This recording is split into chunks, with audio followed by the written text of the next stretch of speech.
بسم اللہ الرحمن الرحیم۔ السلام علیکم ورحمۃ اللہ وبرکاتہ۔ معزز خواتین و حضرات، گلستان سعدی کی ایک اور حکایت کے ساتھ آپ کی خدمت میں حاضر ہیں۔ حضرت شیخ سعدی رحمۃ اللہ علیہ نے ایک شخص کا واقعہ اپنی گلستان میں درج کیا ہے۔ آپ لکھتے ہیں کہ ایک شخص جو سر تا پا بدکاریوں میں ڈوبا ہوا تھا، گناہوں سے تائب ہو گیا اور اوباشوں کی صحبت سے کنارہ کر کے اہل حق کی مجلسوں میں بیٹھنے لگا، یہاں تک کہ وہ ان کے فیض صحبت سے نہایت اعلیٰ اخلاق و کردار کا مالک بن گیا۔ لیکن گزشتہ زندگی کے پیش نظر لوگ اس کو برا ہی کہتے تھے۔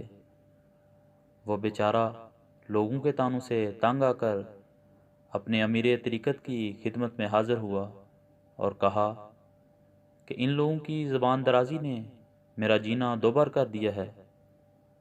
تو پیر طریقت نے بڑا ہی پیارا جواب دیا اور فرمایا، اے بیٹے، تو اس نعمت کا شکر کیسے ادا کر سکتا ہے کہ تو اس سے بہتر ہے جیسا وہ تجھے سمجھ رہے ہیں۔